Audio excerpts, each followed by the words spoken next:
Victoria মেমোরিয়ালের মাথার পরিটি কি সত্যি ব্রিটিশদের চর ছিল?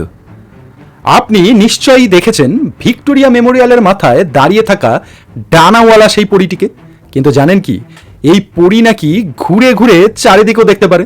আর এক সময় লোকজন বলতো এঞ্জেল ইজ ওয়াচিং ইউ, মানে এই পরি নাকি আসলে ছিল ব্রিটিশদেরও চর।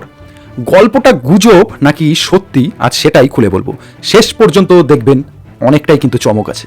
1901 সালে ব্রিটেনের রানী ভিক্টোরিয়া মারা গেলে তার স্মৃতিতে কলকাতায় একটা বিশাল সৌধ তৈরির পরিকল্পনা করেন তৎকালীন ভাইসরয় লর্ড কার্জন।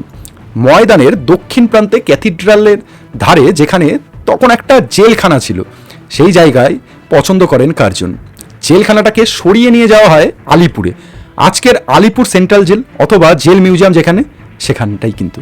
1906 সালের 4 জানুয়ারি রানীর নাতি জর্জ প্রিন্স অফ ওয়েলস, যিনি পরে রাজা পঞ্চম জর্জ হন, কলকাতায় এসে ভিক্টোরিয়া মেমোরিয়ালের ভিত্তিপ্রস্তর স্থাপন করেন।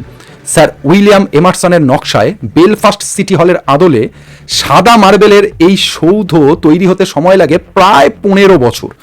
শেষমেশ 1921 সালে তৈরি হয় ভিক্টোরিয়া মেমোরিয়াল হল। খরচ 1,05,00,000 টাকা। আর এই টাকার পুরোটাই এসেছিল রাজা মহারাজা এবং সাধারণ মানুষের দান থেকেই।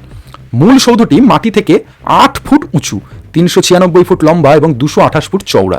চারিদিকে 4টি টাওয়ার, ভেতরে 2 তলা জুড়ে অজস্র শিল্পবস্তু। 1921 সালের 28 ডিসেম্বর ভিক্টোরিয়া মেমোরিয়ালের দ্বার উদ্বোধন করেন Prince of Wales Edward Albert. এবার আসি সেই রহস্যময় পরীর কথায়। বিশাল সৌধের মধ্যবর্তী প্রধান হলের মাথায় একটা গম্বুজ, আর গম্বুজের ওপর পারদ বা মার্কারি ভর্তি একটি ব্রোঞ্জের গ্লোব। আর ঠিক তার উপরে দাঁড়িয়ে প্রায় 5 মিটার উঁচু, মানে 3 জন মানুষের সমান লম্বা, 3.5 টন ওজনের ব্রোঞ্জের তৈরি এক ডানাওয়ালা নারী মূর্তি। বাঁ হাতে একটা লম্বা শিঙা ফুঁকছে, ডান হাতে ফুলের তোড়া, পেছনে 2টো বিশাল ডানা।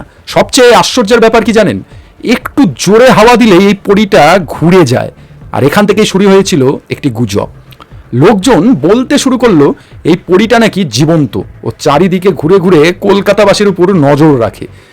এটা আসলে ব্রিটিশদেরও চর, কারণ পরীটা নাকি ঘুরলে শিঙা থেকে হালকা একটা বাঁশির শব্দও শোনা যেত। তাহলে সত্যিটা কি? ভিক্টোরিয়া মেমোরিয়াল কর্তৃপক্ষ জানাচ্ছেন এই পরীর নিচে রয়েছে একটা গিয়ার বক্স, পায়ের নিচে আছে বল বিয়ারিং। আসলে এই পরী কোনো চর নয়, কোনো জাদুও এর নেই। এটি আসলে একটা ওয়েদার ভেন, মানে বাতাসের দিক ও গতি মাপার যন্ত্র। প্রথম দিকে মাত্র 15 কিলোমিটার বেগের হাওয়া পেলেই পরীটি ঘুরতে পারত। সেই সময় কলকাতায় এত বহুতল তো ছিলই না, খোলা জায়গা বেশি ছিল, তাই হাওয়ারও সেরকম কোনো অভাব ছিল না।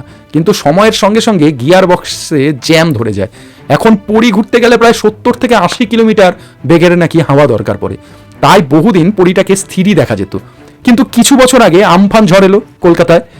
তখন এই আমফান ঝড় কলকাতার উপর দিয়ে বয়ে যাওয়ার পর সেই জ্যাম, মানে পরীর জ্যামটা নাকি অনেকটাই খুলে গিয়েছে। ফলাফল এখন দমকা হওয়ায় মাঝে মধ্যেই ঘুরতে দেখা যায় কলকাতার প্রিয় এই কালো পরীটিকে। মেমোরিয়াল কর্তৃপক্ষ বলছেন পরীর স্বাস্থ্য এখনো একদম ঠিকঠাক, কোনো সমস্যা নেই। তাহলে বুঝতেই পারছেন এই পরী ব্রিটিশদের চর নয়, এটা ইতিহাস আর প্রযুক্তির এক অসাধারণ মেলবন্ধন। ভিডিওটা ভালো লাগলে শেয়ার করতে ভুলবেন না। সঙ্গে থাকবেন, এরকম আরও নিত্য নতুন জানা অজানা ফান্ডা নিয়ে হাজির হচ্ছি আমি, ফান্ডামেন্টাল অভ্রনীল। নমস্কার।